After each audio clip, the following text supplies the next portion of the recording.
Assalamualaikum warahmatullahi wabarakatuh.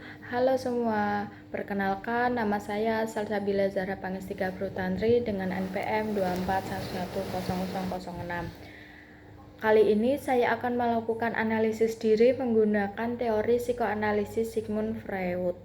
Saya memilih teori ini karena menurut saya teori Freud sangat menarik untuk digunakan dalam memahami diri sendiri. Freud menjelaskan bahwa perilaku manusia tidak hanya dipengaruhi oleh hal-hal yang disadari, tetapi juga dorongan dan konflik yang tersimpan dalam alam bawah sadar. Saya merasa teori ini dapat membantu saya memahami alasan dibalik berbagai keputusan, emosi, serta kebiasaan yang saya miliki selama ini.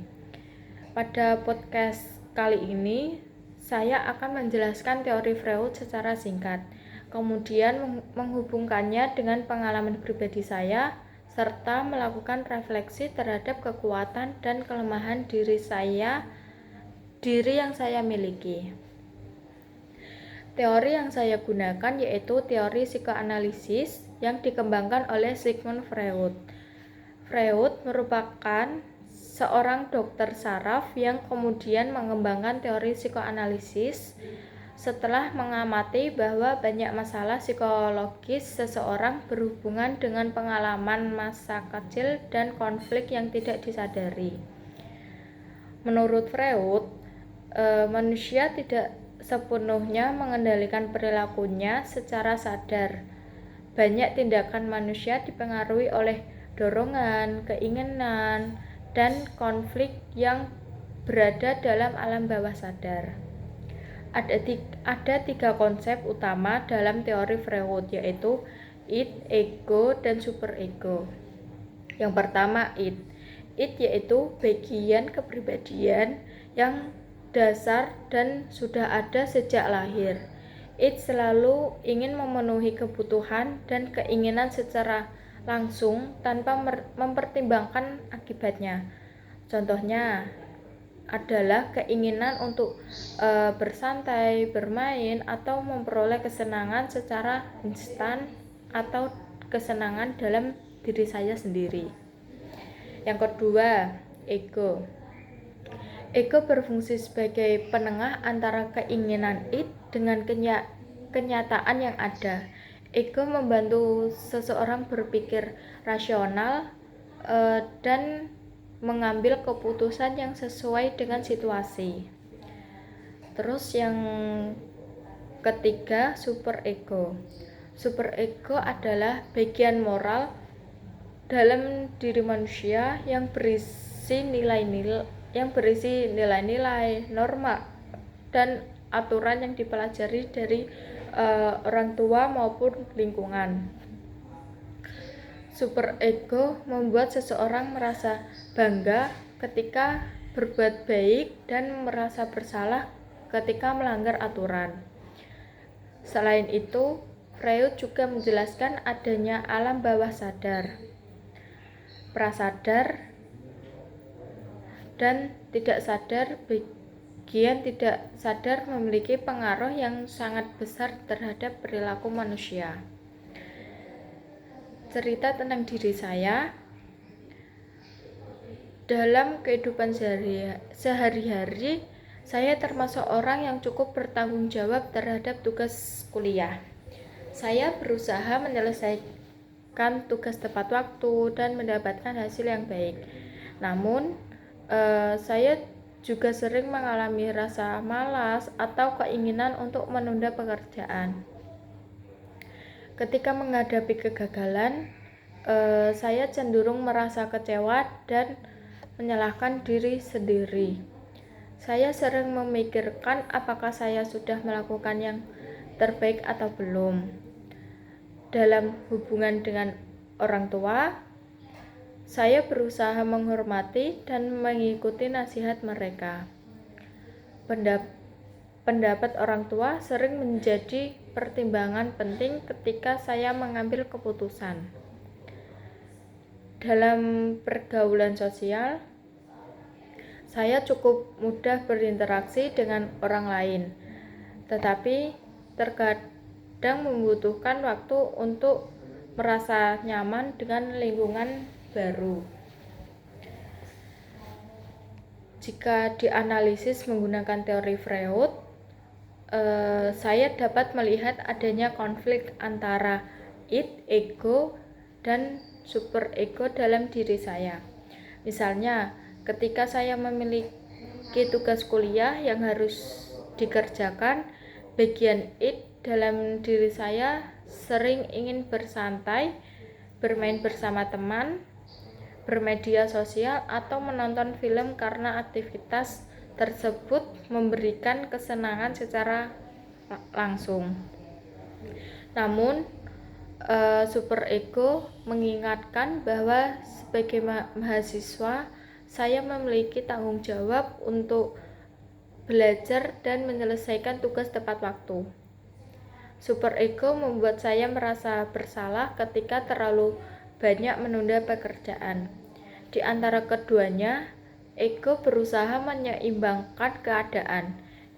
Ego membuat saya mengatur waktu, misalnya menyelesaikan tugas terlebih dahulu, lalu memberikan waktu untuk beristirahat atau melakukan aktivitas yang saya sukai. Saya juga menyadari bahwa ketika mengalami kegagalan, saya terkadang menggunakan mekanisme pertahanan diri berupa rasionalisasi. Misalnya, ketika hasil yang diperoleh tidak sesuai harapan, saya mencari alasan tertentu agar rasa kecewa menjadi lebih ringan.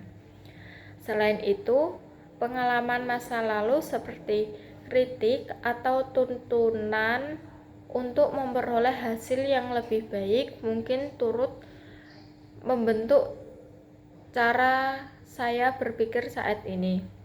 Hal tersebut sesuai dengan pandangan Freud bahwa pengalaman masa lalu dan alam bawah sadar mempengaruhi perilaku seseorang.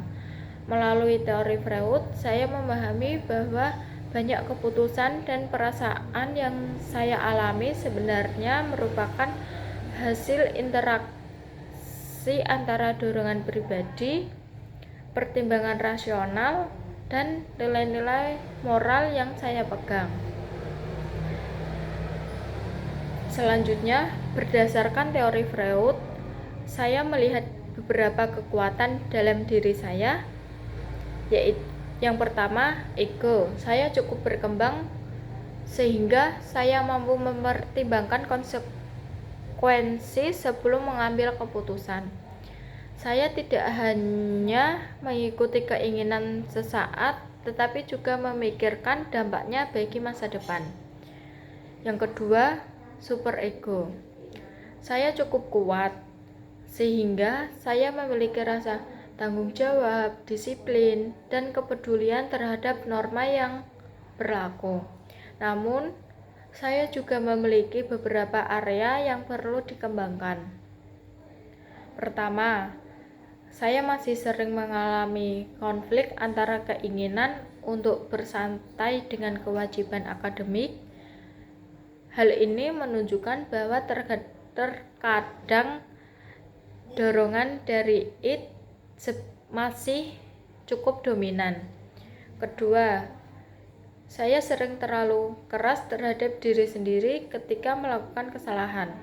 Superego yang terlalu kuat kadang membuat saya mudah berasa bersalah atau kurang menghargai pencapaian yang sudah saya raih.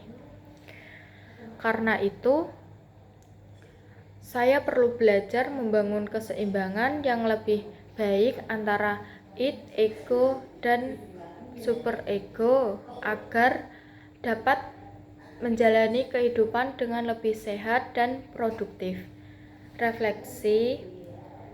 Refleksinya melalui analisis diri menggunakan teori Freud, saya menyadari bahwa perilaku saya tidak hanya dipengaruhi oleh keputusan yang saya buat secara sadar. Ada banyak dorongan, pengalaman masa lalu, dan nilai-nilai bekerja di balik layar dan mempengaruhi cara saya berpikir maupun bertindak.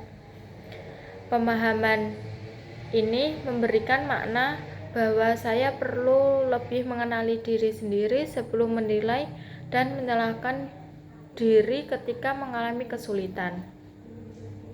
Setelah memahami teori ini, saya ingin lebih mampu mengelola konflik